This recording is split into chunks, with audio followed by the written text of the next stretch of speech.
So this is the piano patch from my Kurzweil K2000 video, and one of the comments was, is that Prokofiev you're playing? And the answer is no, it's just a dual layer piano with some pitch tracking alterations. I'm going to show you how to make it. It's very easy to do, but it's great fun to play with because you can just noodle on C major and create this kind of 20th century classical sound, maybe Bartok, Prokofiev, that kind of thing, without all the theory or difficulties that go with learning that style. So it might be useful if you're looking for something a little different. And here's how you do it. It should be the same for all the K series, but on the K2000 you start with the default program, which just happens to be piano. So my keypad is right out of shot, but you punch in 199, that's the default patch.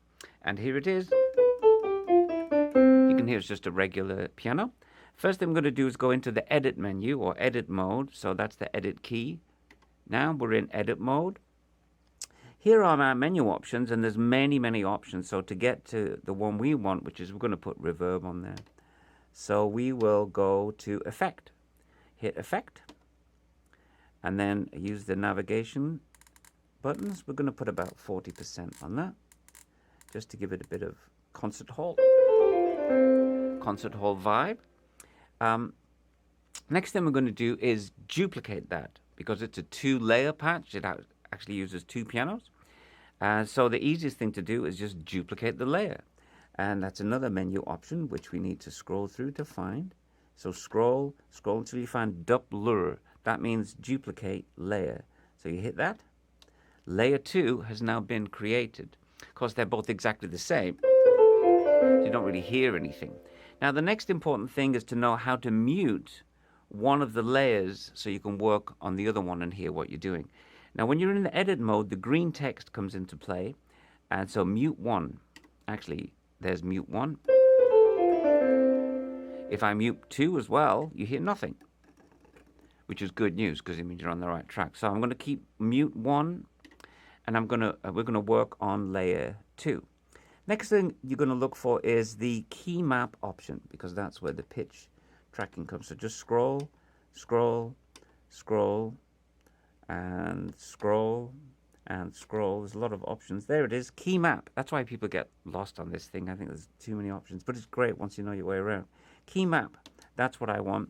Now, it's important to read the top line, layer 2 of 2. That's the layer we're editing. If you wanted for some reason to switch to layer 1, even though it's muted, again, the green keys, this is the layer button.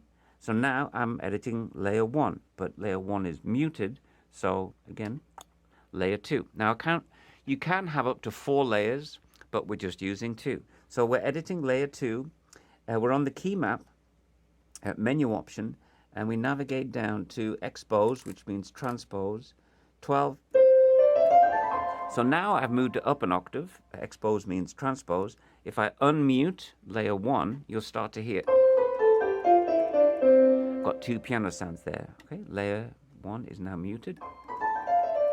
Next thing you're going to do is work on the key track.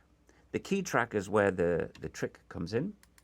Actually, key tracking is very useful to experiment with. For example, instead of being 100 cents per key, which is a half step, if I make it 50 cents per key, now I have quarter tones, which is a different effect for another day. So because you can track negative, the key track can go to negative values. We will scroll to minus 100. There it is. So now it's minus 100 cents per key. As I go down the keyboard, the pitch goes up, and as I go up the keyboard, the pitch goes down. So there's the 2 pitch things that you need to do in the key map, is put it up 12 half steps, and then adjust the key track to minus 100. Now, here's the proof. Unmute layer 1.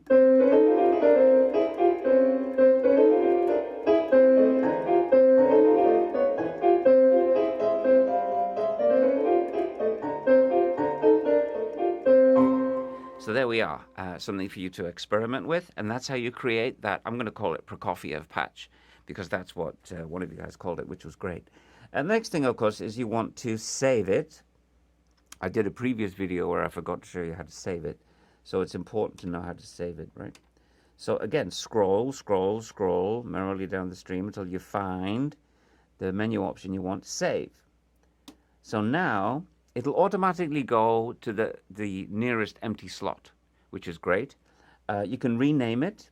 So if you want to hit rename, you could use the keypad to rename it. And I'm just going to hit save. And there it is. So if I hit exit now, now you can see I'm in program mode and I'm listening to 261.